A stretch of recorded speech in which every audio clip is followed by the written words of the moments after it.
Bom dia, pessoal. Boa tarde ou boa noite. Vamos aqui falar um pouco sobre a nossa introdução à cinemática, o conteúdo que está lá no Moodle, que vocês já devem ter lido, né?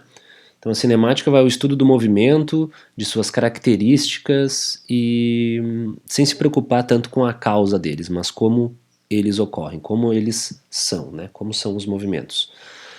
Para isso, a gente começa sempre definindo um referencial, né? Não há como estudar movimento ou repouso sem falar de um referencial. Um referencial, então, é aquele ponto de vista, né?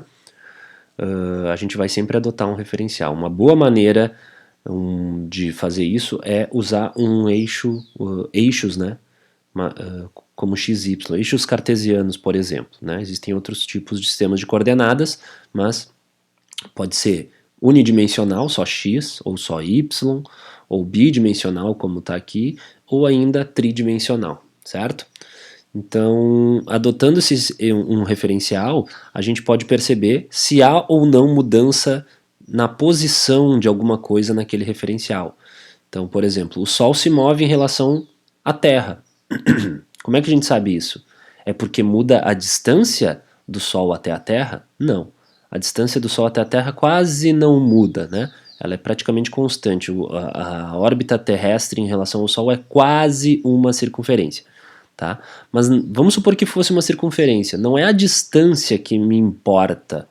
O que importa é a posição. A gente vê o Sol no início da manhã aparecer no horizonte e ao meio-dia ele está mais alto no céu. Então ele mudou a sua posição em relação à Terra.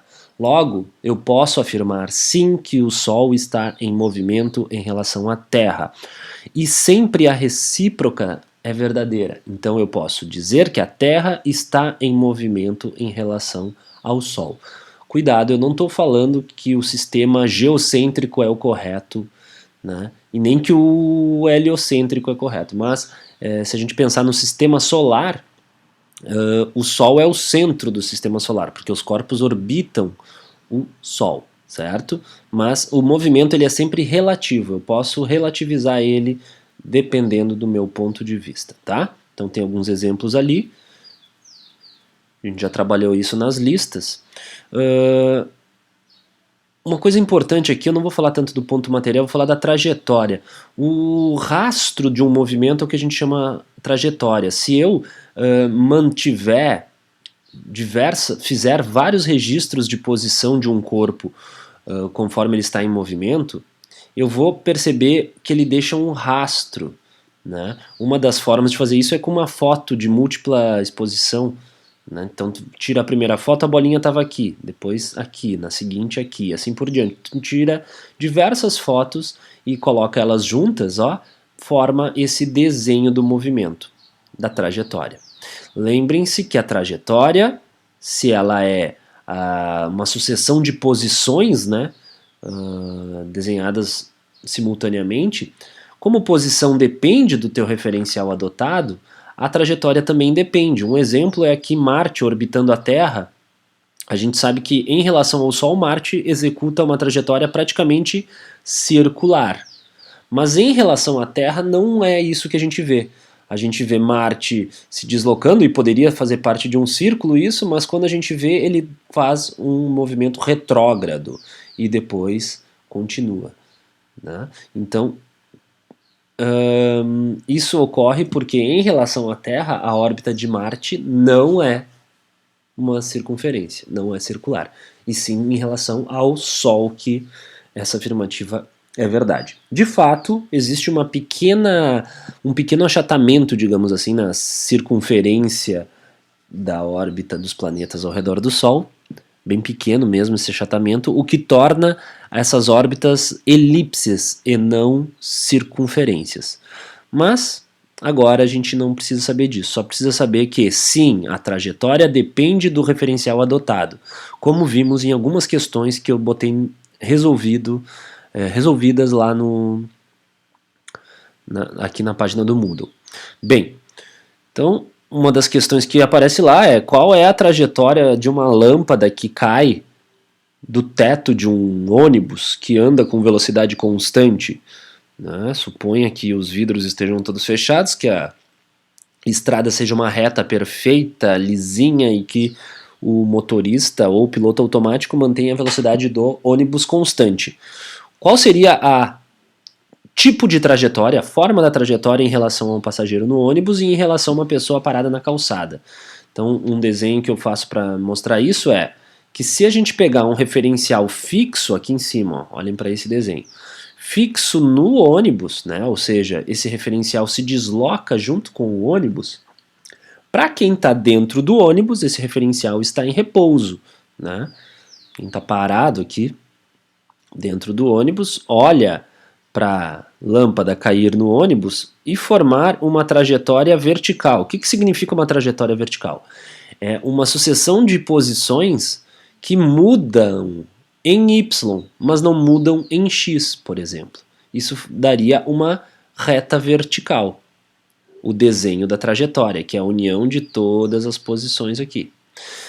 Para quem está olhando de um referencial fixo no ônibus. Agora, um cara que está olhando da calçada, ou seja, um cara que está em repouso em relação à calçada, à terra, mas o ônibus está em movimento, ele tem velocidade em relação à estrada, à calçada. Então, na primeira foto, a bolinha, não, a lâmpada, né, quando ela começa a cair, ela está numa certa posição em Y e numa certa posição em X para este observador na estrada, fixo na terra. Na segunda tomada de posição, né, que se refere a este momento aqui, por exemplo, ou seja, um instante depois em que a bolinha já caiu, ela já caiu tudo isso aqui, ela se encontra aqui. Mas ela se deslocou também na horizontal, né? Ela não vai bater no ônibus, ela não vai ficar parada em relação à terra, ela vai se deslocar porque ela tem a mesma velocidade do ônibus. Então ela vai cair, mas vai andar para frente também junto com o ônibus e vai estar nessa posição. Na terceira posição que eu tomei aqui, veja, o X muda também, né? A gente vê que está havendo uma mudança da posição da bolinha não só em Y, como havia antes, mas também na posição X aqui deste referencial fixo na Terra. Então, para quem está dentro do ônibus, a trajetória é uma reta vertical. Para quem está fora do ônibus, a trajetória, se ele conseguisse olhar a lâmpada caindo, seria um arco de parábola. Tá? Uma trajetória curva já seria o suficiente para acertar a questão 1 aqui. Já estamos falando aqui de posição e de deslocamento. Né? A posição é, dentro de um sistema de referência, a coordenada que ele ocupa, né? Onde que ele está dentro daquele referencial. Posso dizer que é a distância que ele está da origem. Né? Num espaço unidimensional, ou seja, num eixo só, X ou Y, ou aqui a gente está chamando de S, que vem do inglês space, né? A gente só vai ter uma coordenada. Então, a gente tem a origem do sistema de coordenadas, que é a posição que vale 0 nele, e a gente vai ver onde é que está o corpo. Por exemplo, em um certo instante o carrinho aqui estava na posição -2. Né? Negativo por quê? Porque esse sistema de referência me indica que o sentido positivo é para a direita. E esse cara estava à esquerda da origem. Então, está aqui ele na posição -2. Ele está a 2 metros da origem, mas ao lado esquerdo dela. Um segundo depois, esse móvel vai estar passando pela origem. Ele vai estar na posição 0. Então, ele se deslocou. Ele teve uma variação de posição.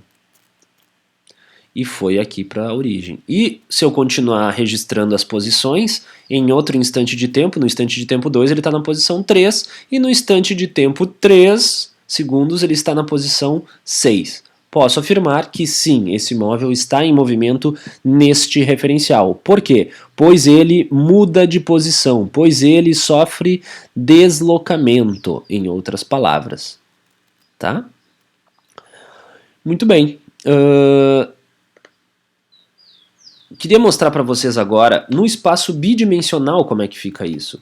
Eu vou aqui para o GeoGebra, ele é um software bem interessante que vocês podem utilizar para estudar física e matemática. Né? Então, imagina que tenha um corpo representado aqui por esse ponto vermelho C. Né? E esse ponto esse corpo se desloca. Estão vendo aí ele se deslocando. Tá? Ele sai aqui de uma posição inicial. Deixa eu ligar ela. A, e chega numa posição B. O ponto A devia ser aqui. Ponto inicial, aqui. Tá? Então ele sai de A e vai até B. E para isso, então ele está se deslocando, ele está se movimentando num referencial. Então vamos botar um referencial aqui para a gente enxergar melhor isso. Como é que eu ligo esse referencial? Aqui, ó. Né? Veja, um Y e um X. Tá? Não sei se vocês conseguem, vou baixar um pouquinho aqui para vocês verem as coordenadas Y e X. Perfeito. Então veja que o móvel está indo do ponto A para o ponto B e ele segue uma trajetória. Se eu registrar todas as posições que ele tem no meio do caminho aqui, ó, ele vai fazer um desenho tipo esse. Então ele se deslocou de A para B, mas o que é o deslocamento? O deslocamento é a mudança de posição. Então qual foi a mudança de posição que ele teve daqui até aqui? Eu vou botar uma grade aqui como referência que daí a gente consegue enxergar que na posição inicial, aqui em A, ele tinha uma coordenada 4 em Y e 2 em X. A posição final B é coordenada 12 em X e 8 em Y. Tá? A unidade aqui está entre parênteses e aqui está em cada número. Na verdade, o mais prático é botar assim entre parênteses. Aí tu sabe que todos esses números estão nessa unidade, tá? Mas assim também é correto. Eu botei das duas formas para vocês saberem que existem essas duas representações. Então, assim como no espaço unidimensional, esse aqui, deixa eu fazer uma coisa para mostrar para vocês e poder rabiscar aqui. No espaço unidimensional, assim, ó. Deixa eu selecionar esse cara aqui. Tá para cima. O que nós temos? Diversas posições, né?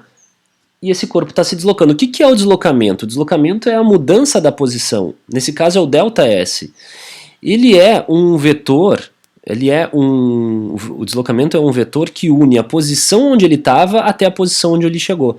Então, por exemplo, nesses 3 segundos aqui, de 0 a 3 segundos, esse foi o deslocamento do cara, ó, desse móvel.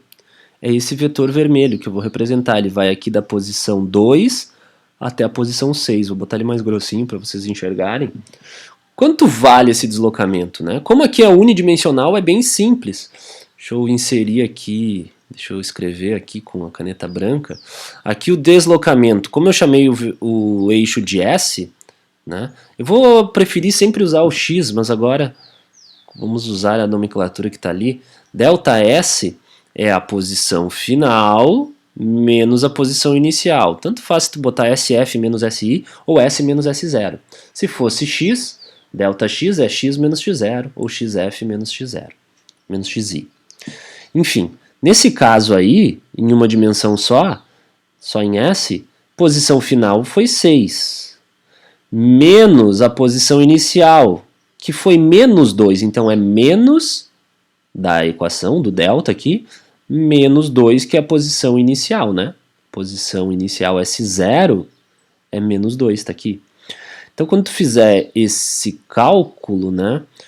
O que a gente vai ter? A gente vai ter que esse menos com esse menos vai ficar mais, então 6 mais 2, o deslocamento foi 8 metros, 8, e esse 8 é positivo, tá? Implícito ali, este sinal. O que significa isso? Bem, significa que daqui até aqui tem 8 metros. Dava para ver, né? Porque ó, de menos 2 a 0 tem 2 e de 0 a 6 tem mais 6, o que fecha 8. É o tamanho desse vetor. E ele tem uma direção e um sentido que está representado por esse sinal. Quando é unidimensional é tranquilo, né? Repara que se eu pegasse o deslocamento de 1 segundo até 2 segundos, seria um vetor menor, seria daqui até aqui só. Aí seria um vetor que vale 3 no sentido positivo. Muito bem. Esse é o vetor de deslocamento. Esse é o deslocamento de um corpo. Ele tem módulo, direção e sentido. Módulo 8, direção aqui horizontal, sentido para a direita. Quando é unidimensional, não é muito complicado. Agora, e se for bidimensional como aqui? Complica um pouquinho mais, mas segue o mesmo padrão. Deixa eu dar um pause aqui nesse corpo. A gente sabe que ele foi de A até B, por esse caminho aqui. O que vai ser o vetor de deslocamento? Vai ser um vetor que une a posição inicial que ele estava até a posição final que ele chegou. Esse é o delta, deslocamento, delta R, eu chamei de R, pode ser delta S. Só aqui eu não vou chamar só de delta X ou delta Y, por quê? Porque na verdade houve um deslocamento em X e houve um deslocamento em Y. Né? Para ele de A para B, eu posso dizer que ele se deslocou de 2 até 12 no eixo X e que ele se deslocou de 4 até 8 no eixo Y. Veja, não importa o caminho, ele poderia ter seguido qualquer outro caminho que ligasse de A para B, o deslocamento seria o mesmo. Isso vale também para o caso unidimensional, gente. Por quê? Porque quando eu calculei aqui o deslocamento entre 0 e 3 segundos, não me importou as posições intermediárias, não importa onde ele foi. O deslocamento ele não se importa com o meio do caminho, apenas com o que ocorreu no início e no fim daquele caminho. Por exemplo, esse carro poderia ter ido até a posição 40 e voltado para cá e parado aqui no instante 3 segundos, que o deslocamento seria exatamente esse aqui. Não se importa com o meio do caminho, somente com o início e o fim. Tanto que aqui eu vou tirar um pouco. Se eu conseguir. Um pouco. Eu vou tirar esse caminho aí, porque não me importa para eu calcular o deslocamento. A gente sabe que ele foi por ali, depois eu vou falar sobre essa trajetória, mas eu quero calcular o ΔR. Como é que eu faço isso? Bom, nesse caso, eu vou lá para eu poder riscar e vou mostrar para vocês o seguinte. Colocando aqui, o que a gente vai ter? Nós teremos o seguinte, posso dizer, vou botar aqui, que ele se deslocou daqui para cá, deixa eu botar uma cor mais chamativa, vermelha aqui, por exemplo, e esse é o nosso ΔX. E ele se deslocou também daqui para cá. E esse é o nosso ΔY. Esse é o ΔX e esse é o ΔY. Como que eu calculo ΔX e ΔY? É a posição X, ou a coordenada X final, que é o X aqui no ponto B, menos o X no ponto A. E o ΔY a mesma coisa, é o Y no ponto B, menos o Y no ponto A. Qual é o Y no ponto A? Olha aqui, no ponto A, aproximadamente 4. E o X no ponto A? Aproximadamente 2. E no ponto B, né? O X é 12 e o Y é 8. Tá aqui, 8 e 12. Então vamos resolver esse negócio aqui dessa forma. Vou botar aqui do lado, vou resolver em branco aqui, o ΔX vai ser x em B, 12, que é o final, né? Ele foi de A para B, lembra da historinha, ele sai de A e chega em B, menos o x em A, que é o x inicial, onde é que eu olho o x? Aqui embaixo, 2. Então eu posso dizer que ele se deslocou 10 metros em x. E em Y? Em y ele se deslocou de A para B, né? Agora eu olho em y, o final é o B, então y final é 8, menos o y inicial, que é o y em A, onde é que eu olho? Aqui, né? Lembrando que esse é o eixo y e esse é o eixo x. É 4. 8 menos 4, quanto dá? 4 metros. Perfeito. Então qual foi o deslocamento dele? Olha, foi em x 10 metros e em y 4. Ah, mas ele andou mais para cima aqui, lembra do desenho? Não importa, o deslocamento não se importa com o meio do caminho. Tá, mas eu quero saber qual foi efetivamente o tamanho desse deslocamento. O tamanho desse deslocamento é o tamanho desse vetor aqui, ó. Porque lembra que deslocamento é vetorial, ele tem módulo, direção e sentido. A direção é essa reta aqui, na diagonal, o sentido é para cima e para a direita, e o tamanho dele? A gente vai ter que determinar agora. Como? Bom, quem lembra um pouco de matemática básica percebe que aqui tem um triângulo, que é o triângulo conhecido por triângulo retângulo, porque ele é a metade de um retângulo, né? Ele tem um lado aqui, por exemplo, outro lado aqui, que forma ângulo de 90 graus com ele, é por isso que ele é um triângulo retângulo, e tem um lado maior. Esse lado maior é o nosso deslocamento ali, né? É esse vetor aqui, ó. Tá? Eu vou deixar ele na mesma cor que está lá, azul, para a gente identificar. É esse cara aqui. E os outros dois lados? É o x, é o delta x e o delta y, que a gente já sabe o valor. Pessoal, quem lembra do tio Pitágoras sabe que ele demonstrou que se esse lado aqui é A, e esse lado é B, e esse lado é C, as dimensões desses lados obedecem à seguinte expressão: o a ao quadrado é igual a b ao quadrado com c ao quadrado. Isso é o teorema de Pitágoras, tá? Eu vou mostrar um videozinho da explicação do porquê disso geometricamente, que é bem interessante. Mas por enquanto a gente tem que saber isso. Lembra, esses lados têm nomes, né? Esse maior lado é a hipotenusa e os outros dois são os catetos, né? O quadrado da hipotenusa é igual à soma dos quadrados dos catetos. Bem, então a gente vai fazer isso agora, né? A gente sabe o valor dos catetos. É 4 aqui e aqui é 10. Não vou botar aqui, vou botar aqui, ó.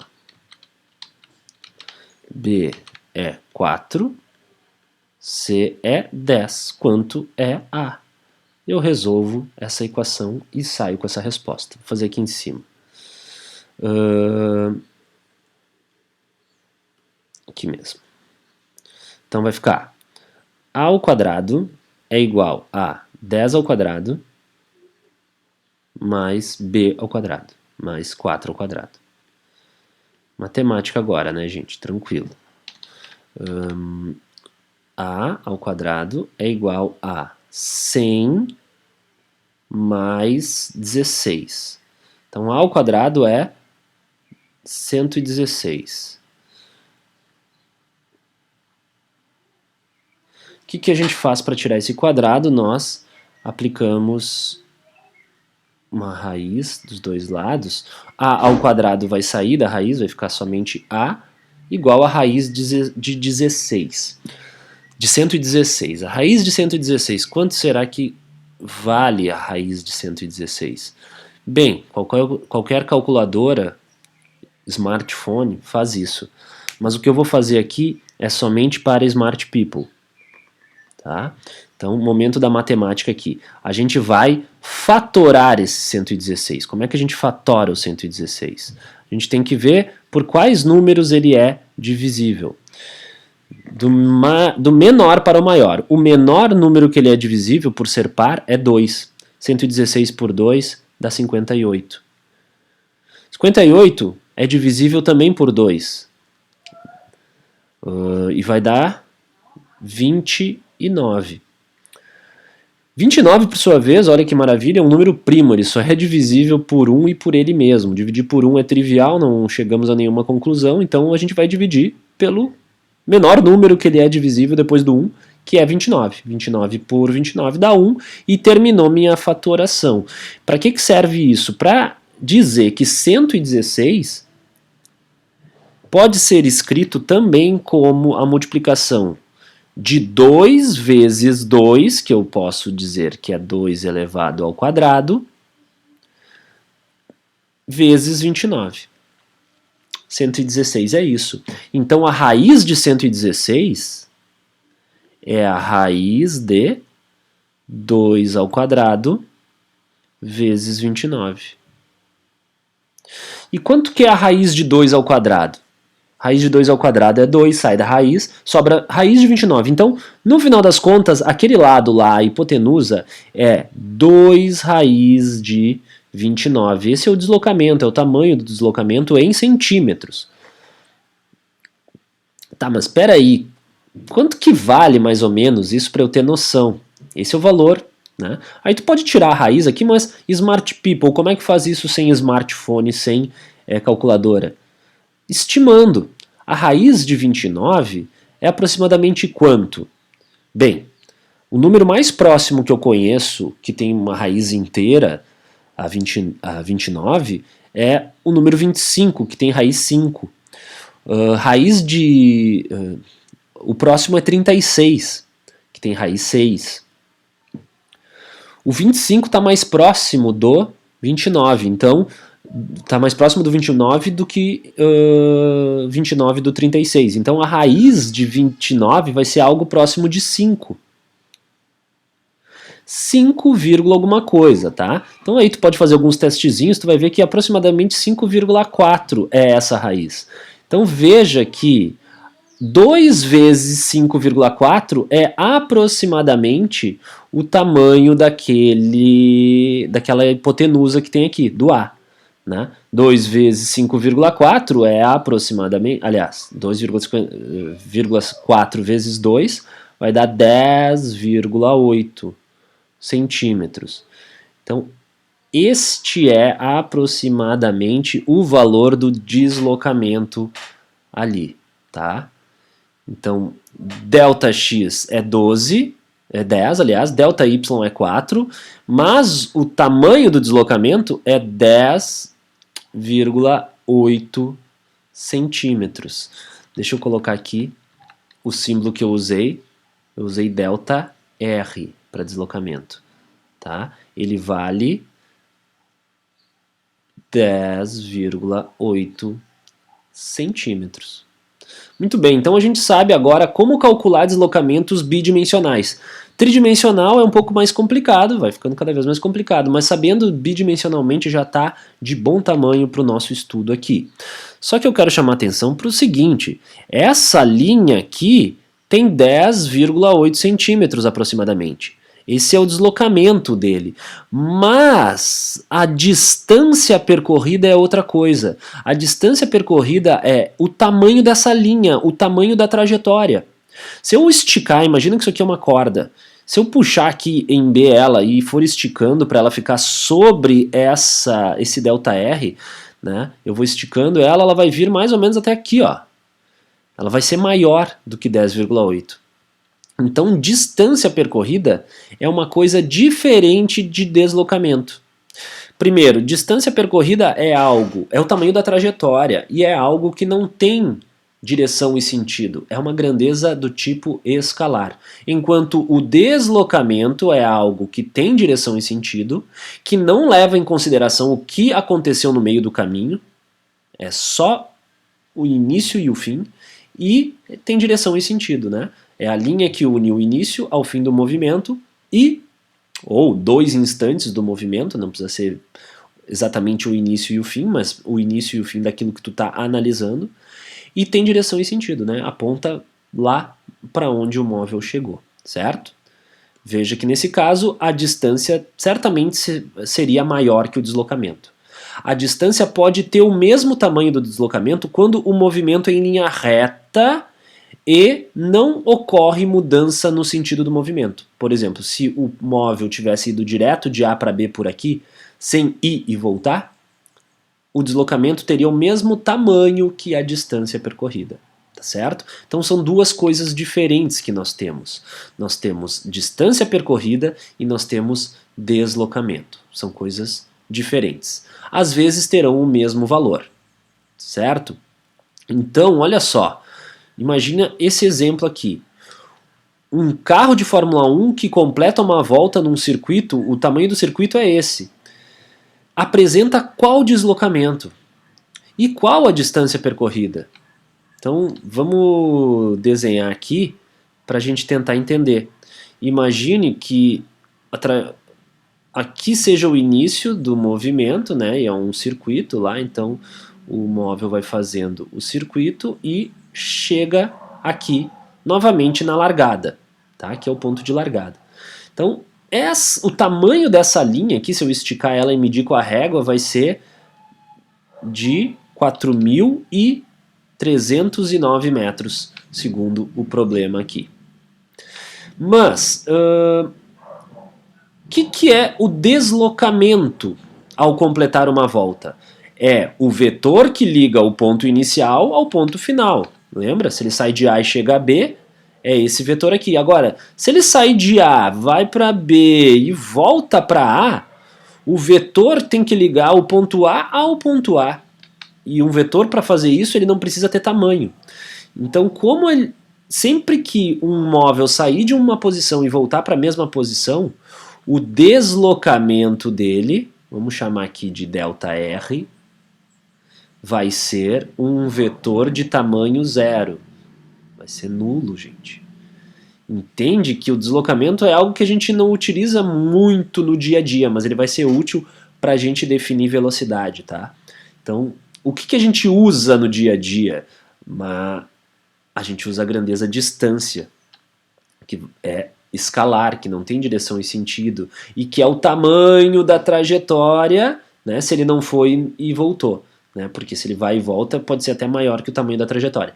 Então, ao completar uma volta, ele faz exatamente o tamanho do circuito, que é 4.309 metros. Então, essa é a resposta daquele problema, 4.309 metros. Veja como pode ser sacana uma questão de vestibular.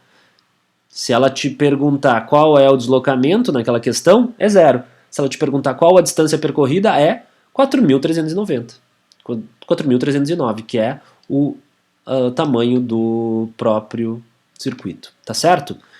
Está esclarecida a diferença de distância para deslocamento? São coisas diferentes. Bem, agora nós vamos falar da velocidade média. Esquece um pouco essa palavra escalar. Vamos pensar velocidade média. A definição de velocidade média, vamos indo para o lado aqui. Vamos para baixo agora que não tem nada aqui. Vou apagar isso aqui. Opa, vou apagar tudo. A definição... não queria ter apagado tudo, desculpa. Tô indeciso.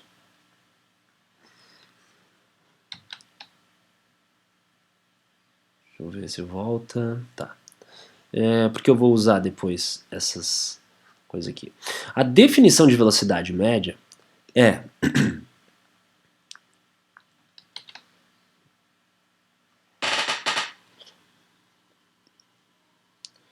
aqui.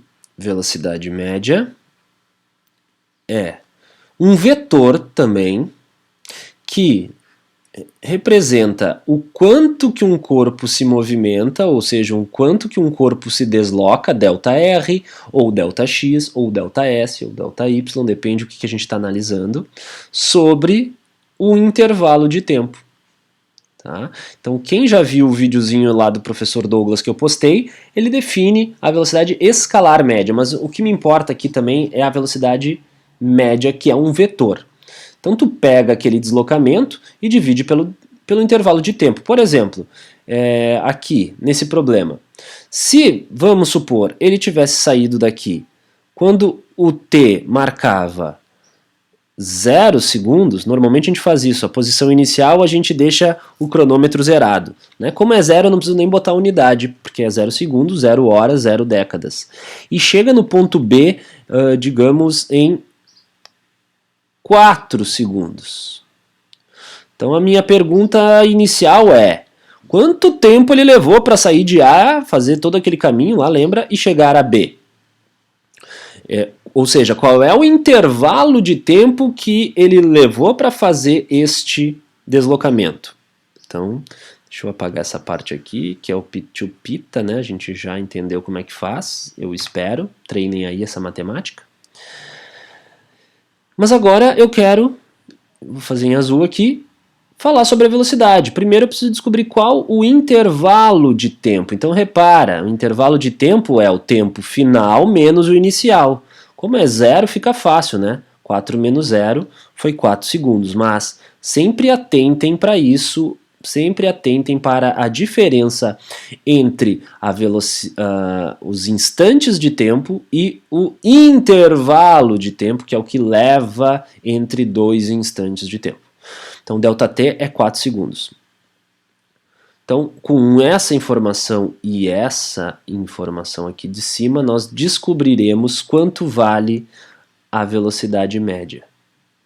Ela vale 10,8 aproximadamente, lembra que isso aí é um cálculo aproximado que eu fiz lá, sem calculadora, dividido por 4. Né? Quanto que vai dar 10,8 dividido por 4? Lembra como é que faz isso sem calculadora? Olha aqui, ó, 10,8 dividido por 4. Tá? Como tem aquela vírgula, tu bota uma vírgula aqui, ó, e depois tu corta. Esquece que tem vírgula, então é 108 dividido por 40. Na verdade, o que tu fez foi aumentar uma casa decimal aqui e aumentar uma casa decimal aqui. Tá? Daria para simplificar, 108 por 40 dá 54 por 20, que dá 54 por 2, 27 por 2, e então o que eu tenho que fazer aqui é dividir 27 por 2. Nós amamos frações. Né? 27 dividido por 2, que vai dar... dá 1, sobra 0, abaixa o 7, que dá 3, sobra 1, baixa o 0 aqui, bota uma vírgula, 13,5. Então a velocidade média dele teve valor 13,5. O que? Qual a unidade que a gente tem? Primeiro, eu já fiz uma coisa errada aqui antes. Eu espero que tu tenha observado que eu botei aqui metros e aqui metros, quando na verdade eram centímetros. Olha só que maravilha. Centímetros. Era para ver se tu estava ligado. Se tu não percebeu isso, presta atenção, cara. Então, 10,8 centímetros dividido por 4 segundos. Isso dá 13,5 centímetros por segundo, que é uma unidade de velocidade. É sim. Tá? Normalmente não se utiliza essa unidade para falar de movimento de carros, de bicicletas, de sei lá o que. Se utiliza o quilômetro por hora. Então, lá na aula do professor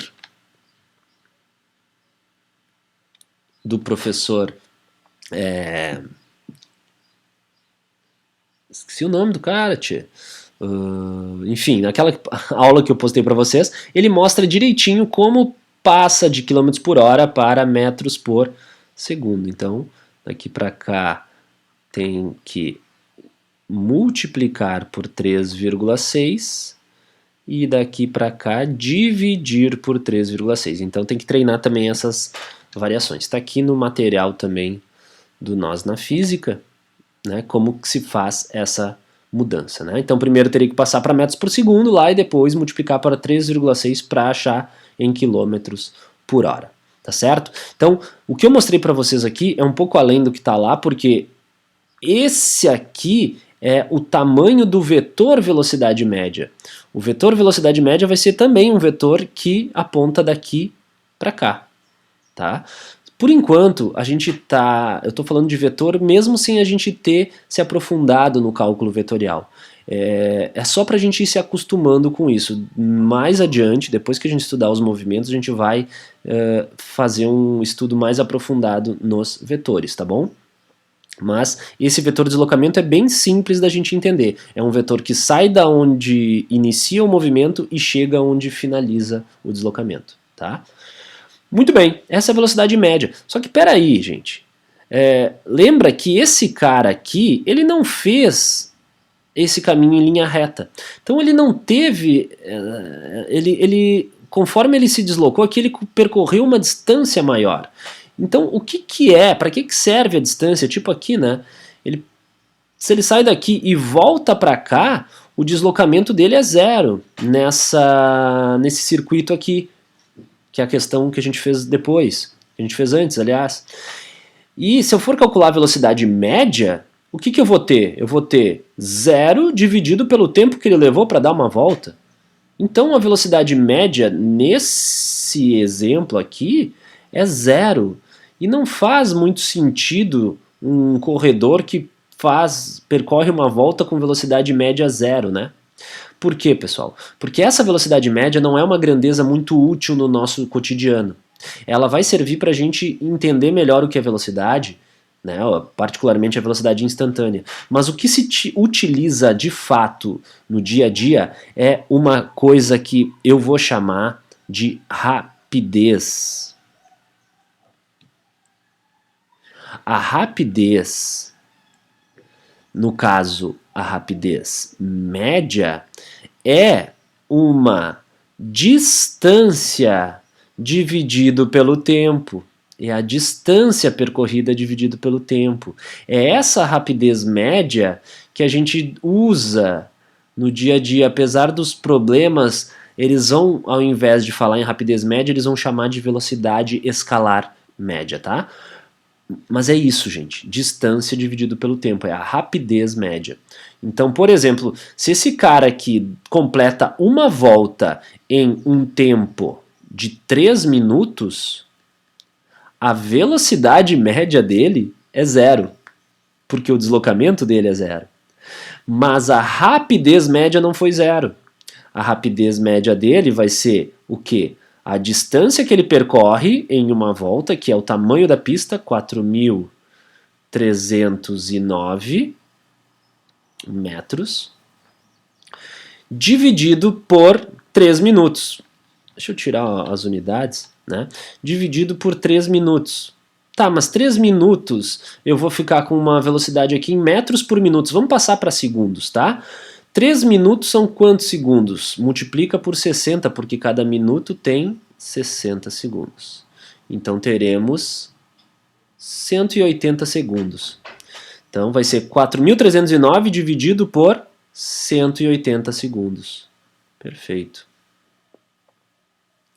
Não botei a unidade em cima, mas é metros, embaixo é segundos. Que unidade eu vou ter aqui? Metros por segundo, tá?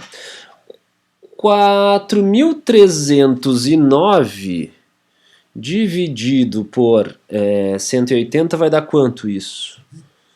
Vai dar 20 e poucos, né?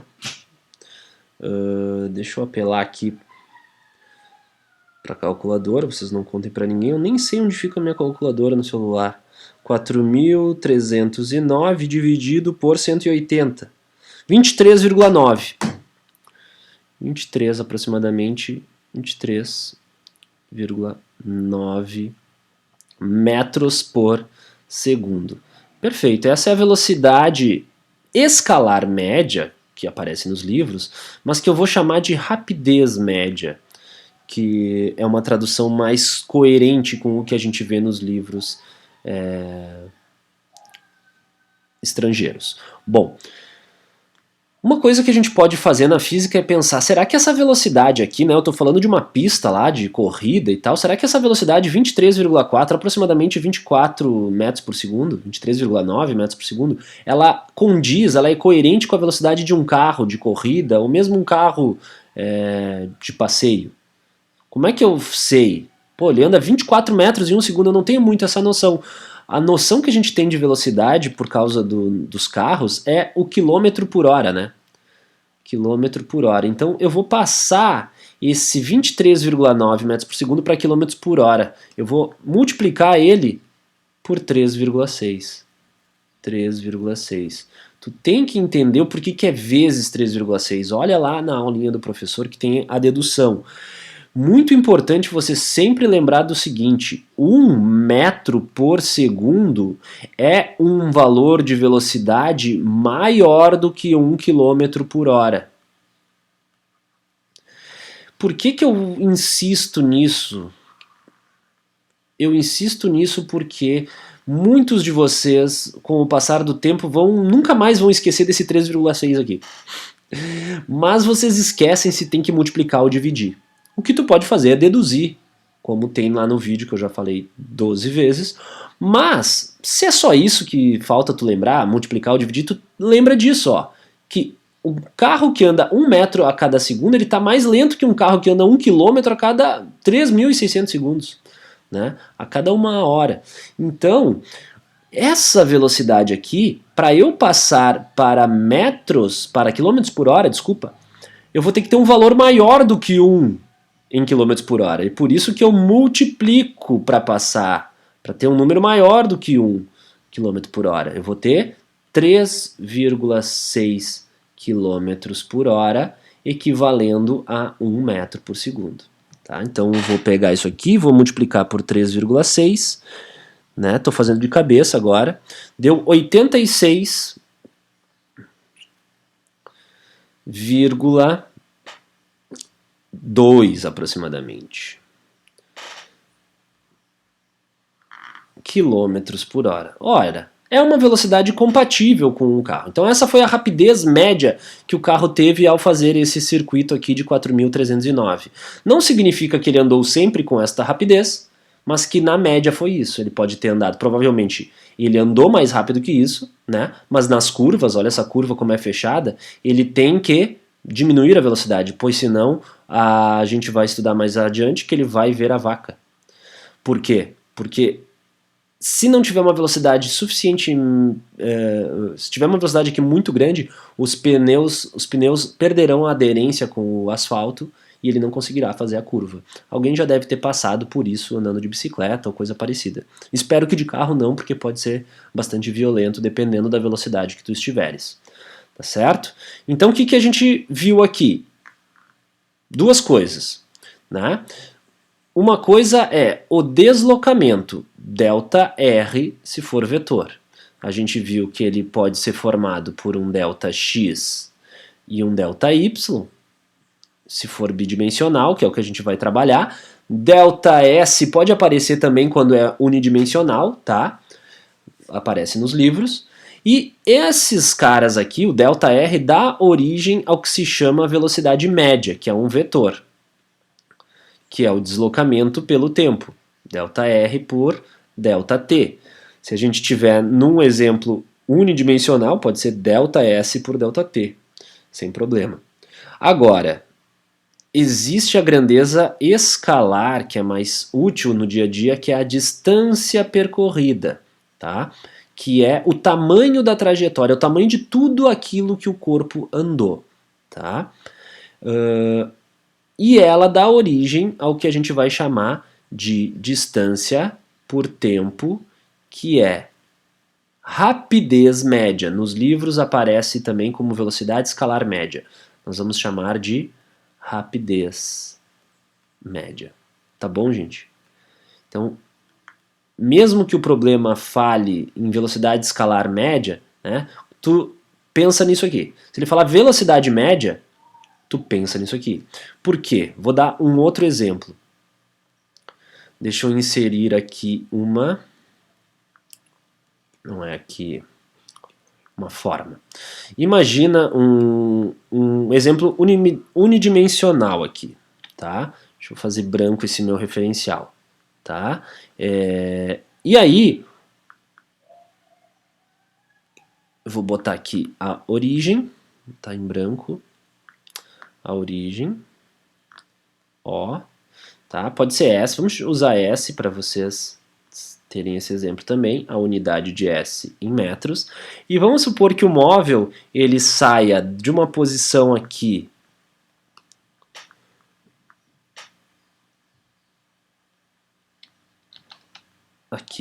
venha para cá e depois retorne para cá.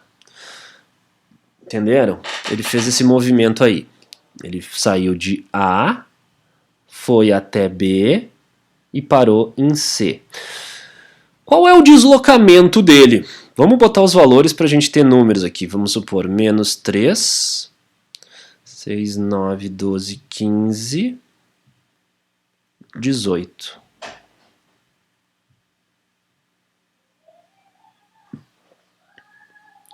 O que a gente tem aqui? Qual é o deslocamento desse cara? Ora, o deslocamento é a posição final menos a posição inicial. Então, se a posição final é C, ele fez A, B, C, o deslocamento dele vai ser esse vetor aqui, ó, de A até C. Eu vou trocar ele de cor para diferenciar do eixo. Esse é o deslocamento. Qual é o tamanho desse deslocamento? Ora, se tu olhar, tem 3 daqui até aqui, depois tem mais 15 da origem até aqui, até a posição final. Então, esse deslocamento aqui, o ΔS dele, o vetor deslocamento, ΔS, é posição final. Esse aqui é o vetor ΔS, tá? Ali eu vou escrever só o módulo dele. Aí eu não vou botar a setinha em cima para não especificar aqui. Quanto que ele vale? Ele vale 15 menos 3. Posição final menos a posição inicial. Menos 3. Veja, com menos vai dar 15 mais 3, 18 metros. Esse é o deslocamento dele. Tá? Então, se ele perguntar qual a velocidade média, ele vai te dar o tempo que ele fez isso, aí tu vai pegar aqui, qual a velocidade média dele? 18 dividido pelo tempo. Tá? Depois a gente faz isso. Agora, e a distância percorrida por ele, qual foi? A distância percorrida por ele não é só 18 metros, porque ele foi até B e voltou a C. Então, eu vou dizer que de A até B foram quantos metros? Foi de menos 3 a 18. Então, 18 menos 3, nós teríamos aqui um tamanho de 21. E depois tu tem mais um deslocamento, deixa eu botar isso em uma outra cor. E aí depois tu tem ainda uma volta aqui, né? De B a C. Quais são os valores que tu tem aí? Tu tem o seguinte, 18 até 21 metros, né? Porque ele foi de A a B, e retorna aqui 3 metros. Qual é a distância percorrida? Então vamos aqui para o ladinho. Enquanto o deslocamento tem módulo 18, é horizontal e para a direita, porque é um vetor, a distância vai ser a soma daqueles dois deslocamentos que ele fez, os módulos deles, os valores deles, vai ser 21 mais 3. Simples assim.